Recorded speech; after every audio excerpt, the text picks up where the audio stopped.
తుని పిచ్చుక ఒక్కటే చెట్టు కింద నిలబడి ఉండటం చూసిన పాము తుని పిచ్చుకను కాటేస్తుంది. వెంటనే తుని అక్కడికక్కడే పడి చనిపోతుంది. భార్య చనిపోయిందన్న బాధను తట్టుకోలేని రాజు పిచ్చుక కూడా చనిపోయి ఉంటుంది. హలో ఫ్రెండ్స్, చిన్ననాటి కథలకు స్వాగతం. ఇక ఈరోజు కథ ఏమిటో చూడండి. ఒక అడవిలో చెట్టు మీద తుని పిచ్చుకల జంట నివాసం ఉంటుండేది. పక్కనే ఉన్న మరో చెట్టు మీద ఒక గయ్యాళి కాకి ఉండేది. అది తుని పిచ్చుకల అన్యోన్యతను చూసి అసూయపడుతుండేది. కానీ జంట తుని పిచ్చుకలు అందరితో చాలా స్నేహంగా ఉండేవి. కాకి గయ్యాళితనానికి భయపడి దానితో అందరూ మాట్లాడటానికి కూడా భయపడుతుండేవారు. ఒకరోజు తుని పిచ్చుక లేని సమయంలో అవి నివాసం ఉంటున్న చెట్టు కింద ఒక పాము విశ్రాంతి తీసుకుంటూ ఉంటుంది. అది చూసిన కాకి, ఏమిటి నాగిని, బాగా నీరసంగా కనిపిస్తున్నావు అని అడుగుతుంది. అవును కాకి, చాలా ఆకలిగా ఉంది, ఉదయం నుండి ఏమీ తినలేదు అని అంటుంది పాము. అప్పుడు కాకికి ఒక ఆలోచన వచ్చి, ఇప్పుడు నువ్వు విశ్రాంతి తీసుకుంటున్న చెట్టు మీద తుని పిచ్చుకల గుడ్లు చాలా ఉన్నాయి, అలా ఆకలితో బాధపడే బదులు అవి తినొచ్చు కదా అని అంటుంది కాకి. గుడ్ల పేరు చెప్పగానే పాముకు నోరూరుతుంది. ఆలస్యం చేయకుండా అది వెంటనే చెట్టు మీదున్న గుడ్లన్నీ తినేసి అక్కడి నుండి వెళ్ళిపోతుంది. కాసేపటి తర్వాత గూటి దగ్గరికి వచ్చిన తుని పిచ్చుకలు ఆ గూట్లో తమ గుడ్లు లేకపోవటం చూసి ఏం జరిగిందోనని అయోమయంలో పడతాయి. అది చూసిన కాకి ఊరుకోకుండా, నీ గుడ్లన్నీ ఒక పాము తినేసి వెళ్ళిపోయింది, ఇక మీరు ఎంత బాధపడినా ప్రయోజనం లేదు అని అంటుంది. అలా గుడ్లన్నీ పాము తినేసి వెళ్ళిందని తెలవటంతో తుని పిచ్చుకలు చాలా బాధపడతాయి. మరుసటి రోజు అవి రెండూ తాము ఎప్పుడూ వెళ్లి ఒక చోటుకు వెళ్లి తమ గుడ్లన్నీ తినేసిన పామును తలుచుకుంటూ తిట్టుకుంటూ ఉండగా అక్కడికి వాటి స్నేహితురాలైన ఏనుగు వస్తుంది. ఏమిటి ప్రేమపక్షులిద్దరూ ఎవరినో తిట్టుకుంటున్నారు అని అడుగుతుంది ఏనుగు. తుని పిచ్చుకలు రెండు పాము గుడ్లను తినేసిన సంగతి ఏనుగుతో చెప్పగానే, అయ్యో అలాగా, మీకు చాలా అన్యాయం జరిగిందే అని ఏనుగు కూడా బాధపడుతుంది. కానీ ఇదంతా దూరం నుండి చూస్తున్న కాకి మాత్రం తుని పిచ్చుకలకు అలా జరిగినందుకు చాలా సంతోషపడుతుంది. కాసేపటి తరువాత తుని పిచ్చుకలు రెండు, సరే ఇక మేము వెళ్ళొస్తామని ఏనుగుతో చెప్పి అక్కడి నుండి వెళ్ళిపోతాయి. తర్వాత ఏనుగు కూడా అక్కడి నుండి వెళ్ళిపోతూ చూసుకోకుండా ఒక పాము పిల్లను తొక్కుకుంటూ వెళుతుంది. దాంతో ఆ పాము పిల్ల అక్కడికక్కడే చనిపోతుంది. ఏనుగు పాము పిల్లను తొక్కుకుంటూ వెళ్లడం చూసిన కాకి వెంటనే పామును వెతుక్కుంటూ వచ్చి, నాగిని నాగిని, ఆ తుని పిచ్చుకలు నువ్వు తమ గుడ్లను తిన్నావన్న కోపంతో నీ బిడ్డను తన స్నేహితురాలైన ఏనుగుతో తొక్కించి చంపేసినవి అని చెప్తుంది కాకి. పాము మరేమీ ఆలోచించకుండా వెంటనే తుని పిచ్చుకలు ఉండే చోటుకు వచ్చేసరికి భర్త అయిన రాజు పిచ్చుక అక్కడ ఉండడు.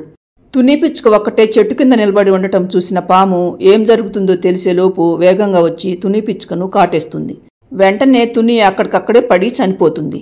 తరువాత వచ్చిన రాజు పిచ్చుక తన భార్య చనిపోయి ఉండటం చూసి, నా భార్యకేమైంది అని కంగారుగా అడిగేసరికి కాకి ఏమీ తెలియనట్లు, ఏం జరిగిందో ఏమో, నీ భార్యను ఒక పాము వచ్చి కాటేసి వెళ్ళిపోయింది అని చెప్తుంది.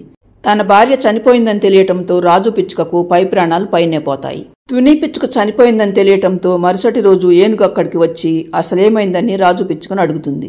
ఏం జరిగిందో నాకు తెలియదు, నేను వచ్చేసరికి నా తుని చనిపోయింది, పాము కాటేసిందని పక్కనే చెట్టు మీద ఉన్న కాకి చెప్పింది, నాకంతవరకే తెలుసు అని రాజు పిచ్చుక అంటుండగానే అంతలోనే ఒక నీలం రంగు పక్షి అక్కడికి వచ్చి, నిన్న ఏం జరిగిందో నాకు తెలియదు గాని 2 రోజుల క్రితం మాత్రం పాము చెట్టు కింద ఉంటే ఆ కాకే మీ గుడ్లను తినమని పాముకు చెప్తుంటే నేను చూశాను అని చెప్తుంది.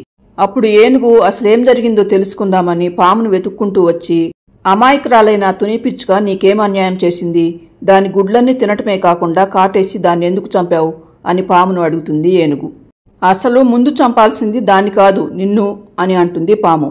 అదేమిటి నాగిని, నన్నెందుకు చంపుతానంటున్నావు నువ్వు అని అంటుంది ఏనుగు. నేను తన గుడ్లను తిన్నానన్న కక్షతో ఆ తుని పిచ్చుక చెప్పగానే నువ్వే కదా నా బిడ్డను తొక్కి చంపింది అని పాము అనేసరికి ఏనుగు నిర్ఘాంతపోతుంది. నేను నీ బిడ్డను చంపటమేమిటి నాగిని, నువ్వేదో పొరపాటు పడుతున్నావు అని ఏనుగు అనేసరికి, నిన్న నువ్వు తుని పిచ్చుకలతో మాట్లాడిన తరువాత నా బిడ్డను నీ కాళ్లతో తొక్కి చంపలేదా అని కోపంగా అంటుంది పాము.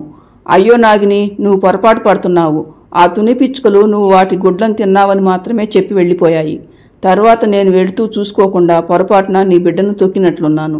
నేను కావాలని ఏ తప్పు చేయలేదు నాగిని, నా భార్య పిల్లల మీద ఒట్టు అని ఏనుగు అనేసరికి పాము నివ్వెరపోతుంది. అయ్యో, ఆ తుని పిచ్చుకలే నీ చేత నా బిడ్డను చంపించాయని ఆ మాయదారి కాకి చెబితే నేను అది నిజమేననుకుని పాపం ఆ తుని పిచ్చుకను చంపేశాను. వెంటనే వెళ్లి దాని భర్తకు క్షమాపణ చెప్తాను, వెళదాం పద అని పాము ఏనుగు తుని పిచ్చుకలు ఉండే చోటుకు వచ్చేసరికి భార్య చనిపోయిందన్న బాధను తట్టుకోలేని రాజు పిచ్చుక కూడా చనిపోయి ఉంటుంది. అది చూసిన ఏనుగు పాము రెండూ విస్తుపోతాయి. అలా ఒకరిని విడిచి ఒకరు ఉండలేని జంట పిచ్చుకలు చనిపోయి కొన్ని సంవత్సరాలు గడిచిన తర్వాత ఒకరోజు ఏనుగు పాము జంట తుని పిచ్చుకలు ఉన్న చెట్టు దగ్గరకు వచ్చి, అనవసరంగా వాటి చావుకి కారణమైనందుకు ఇప్పటికీ నాకు బాధగానే ఉంది అని పాము ఏనుగుతో అంటుండగా, అప్పుడు ఒక తుని పిచ్చుక అక్కడికి వస్తుంది. దాన్ని చూడగానే ఏనుగు పాము చాలా ఆశ్చర్యపోతారు. ఎందుకంటే అది అచ్చుకుద్దినట్లు చనిపోయిన తునిలాగానే ఉంటుంది. అప్పుడు ఏనుగు దానితో, నువ్వు అచ్చం చనిపోయిన మా తుని పిచ్చుకలాగానే ఉన్నావు, ఎక్కడి నుండి వచ్చావు నువ్వు అని అడుగుతుంది. నేను ఇక్కడికి దగ్గరలోనే ఉన్న మరొక అడవి నుండి వచ్చాను, కానీ ఇక్కడికి రాగానే ఇదంతా నాకు తెలిసిన ప్రదేశంలాగా అనిపిస్తుంది. ఇక్కడ మీరు తప్ప ఇంకెవరూ లేరా? నాకెందుకో ఇక్కడ బాగా కావలసిన వారు ఎవరో ఉండాలని అనిపిస్తుంది అని పిచ్చుక అనేసరికి ఏనుగుకు తుని పిచ్చుక మళ్లీ పునర్జన్మెత్తి వచ్చిందేమోనని అనుమానం వస్తుంది. అది వెంటనే తుని రాజు పిచ్చుకల గురించి మొత్తం చెప్పి, నిన్ను చూస్తుంటే మా తుని మళ్లీ బ్రతికొచ్చిందని నాకు అనిపిస్తుంది అనేసరికి, అవును, ఇక్కడ ఒక గయ్యాళి కాకుండాలి కదా, ఏమైంది అని అడుగుతుంది పిచ్చుక. దాంతో తునీనే మళ్లీ బ్రతికొచ్చిందనుకున్న ఏనుగు ఆనందానికి అవధులుండవు. అనుమానం లేదు, నువ్వు ఖచ్చితంగా మా స్నేహితురాలివే. మీ భార్యాభర్తలిద్దరి చావుకు కారణమైన దుష్టకాకి మందుల్లేని జబ్బొచ్చి అది అప్పుడే చనిపోయింది. మీ ఇద్దరిని విడదీసినందుకే దానికి మీ ఉసురు తగిలి అది అలా అయిపోయింది. ఏదేమైనా నువ్వు మళ్లీ తిరిగి మా దగ్గరికి వచ్చినందుకు నాకు చాలా సంతోషంగా ఉంది అని అంటుంది ఏనుగు. మరుసటి రోజు ఏనుగు తుని రెండు తుని పిచ్చుకలు బ్రతికి ఉన్నప్పుడు ఎప్పుడు కలుసుకునే చోటుకు వచ్చేసరికి అక్కడ ఒక పావురం రాజు పిచ్చుకలాగానే ఉన్న మరో పిచ్చుక మాట్లాడుకుంటూ ఉంటాయి. ఏంటి మిత్రమా, ఈ అడవికి వచ్చినప్పటి నుండి వింతగా ప్రవర్తిస్తున్నావు? నీకు ఈ అడవంతా తెలిసినట్టే మాట్లాడుతున్నావు. మనం ఇక్కడికి రావటం ఇదే మొదటిసారి కదా, మరి నీకంతా తెలిసినట్లే మాట్లాడుతున్నావేమిటి అని పావురం అడుగుతుంది. అదే నాకు అర్థం కావటం లేదు మిత్రమా.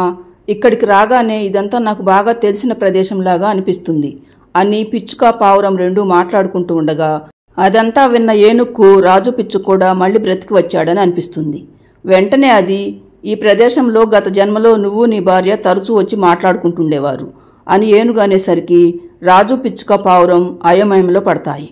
నేను నా భార్య ఇక్కడికి రావటం ఏమిటి? నాకింకా పెళ్లే కాలేదు. పైగా నేను ఈ అడవికి రావటం ఇదే మొదటిసారి అని పిచ్చుక అనగానే ఏనుగు మొదటి నుండి జరిగిన విషయం మొత్తం చెబుతుంది. ఓహో, అందుకే అనుకుంటా ఇక్కడికి వచ్చినప్పటి నుండి ఈ చుట్టుపక్కల ప్రదేశాలన్నీ నాకు తెలిసినవిగా అనిపిస్తున్నాయి అని అంటుంది రాజు పిచ్చుక.